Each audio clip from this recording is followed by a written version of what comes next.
Today, I'd like to start out by telling you about two films that I saw this last week that I'd like to recommend both, one on video and one that's in the theaters right now. But I have some thoughts about them. They were Juno, which has been out for a while because it made last year actually, and up for Best Picture, and the main actress Ellen Page up for Best Actress. I don't think she won that. I know it didn't win Best Picture.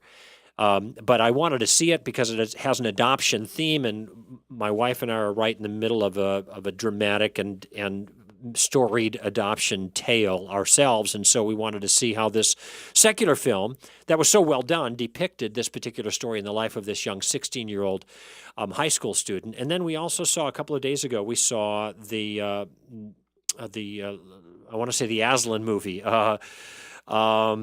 Prince Caspian, which is the second in the series that they filmed on the Chronicles of Narnia.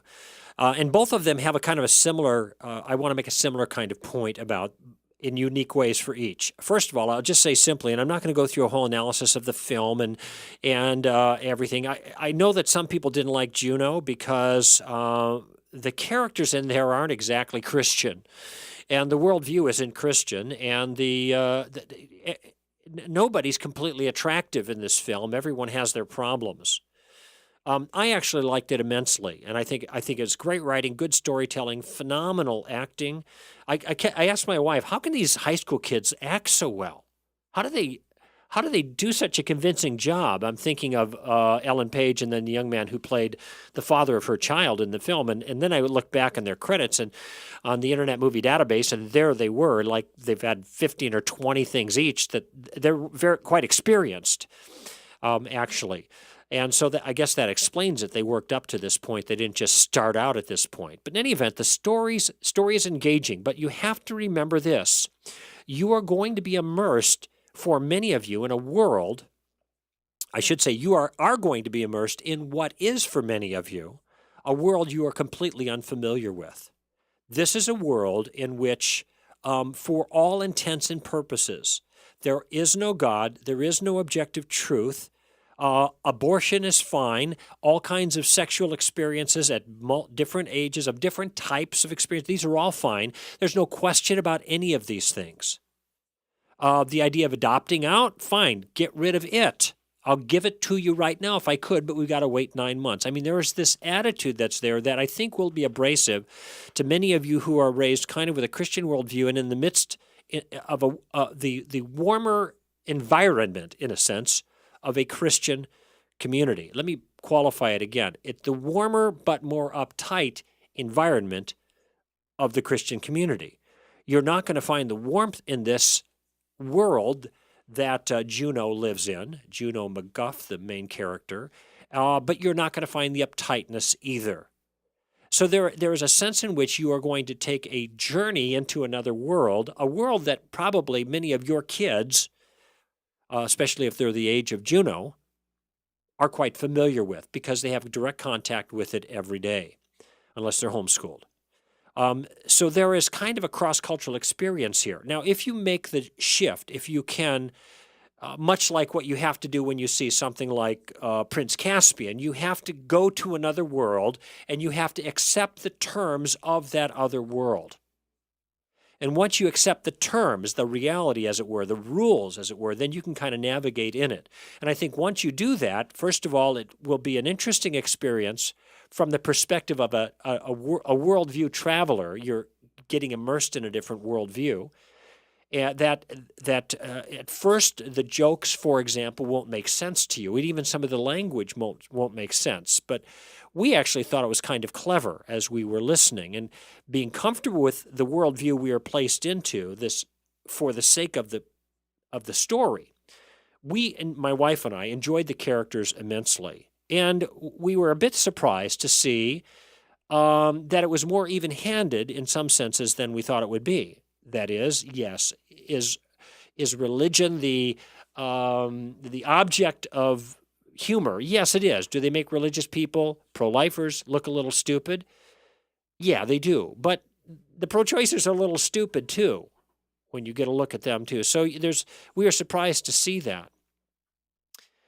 I think so. On balance, I think it's a interesting story, nicely told, well written, easy to follow, and if you can kind of let your hair down a little bit, I think you'll laugh at some of the lines. Some of the language is a little bit rough, but that's the world that these people live in, and more and more your children are being raised in, and it's good to be able to, in a sense, observe that world without freaking out, because those are the people, and that's the world that we're trying to reach.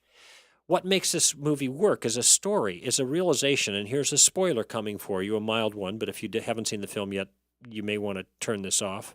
No, don't do that. It's not that bad of a spoiler. What is the payoff? The payoff is the realization of this girl in this process of dealing with this pregnancy in the midst of this world that she's in, of realizing that nothing in her world gives her any confidence to believe that there's anything meaningful or durable in genuine relationships. Where is true love? And I appreciated that the filmmakers were fair with that point, because this is precisely the kind of question that would come up in the world that this woman inhabited. Yeah, it's not uptight. It's not moralistic. They're not thinking about next week or next month. They live for today. It's like the 60s thing happening right now. I mean, now everybody believes that stuff. And what do you get? Well, you sow to the wind, you reap the whirlwind. You get nothing. You get emptiness. You get short-term pleasure, but long-term meaning is on the block. And that's why towards the end of the movie, she asks this question. Now, her dad, who is also superbly casted, answers the question by, it's not easy, which is true. And then says the real answer is, probably, you find somebody who loves you just the way you are. And they're not trying to change you, they're trying to accept you. And Juno is a little bit quirky, in a fun kind of way for me as a viewer, but it turns out there is someone in her life that loves her just the way she is, and then this is how the broader story resolves itself. I'm not sure I agree entirely with the counsel, though I think this is a good beginning, finding somebody who loves you just the way you are. The problem is that people change. You change, they change, the relationship changes, they discover things they didn't know about before, and then what? And then probably on a feeling level, it feels like you fell out of love. Now you got to find another person you love just the way they are, because the person you loved the way she was isn't the way she was anymore. So there's got to be a deeper answer than the one that was given. And that is, you build something together as you both change because of your deep commitment to the process and to the person, regardless of who they turn out to be. What I liked about the film not only was the good filmmaking, but at least the honesty that this worldview produces something profoundly empty, a question as to whether real love is even possible in a world built on those foundations. And in that, I thought there was tremendous integrity.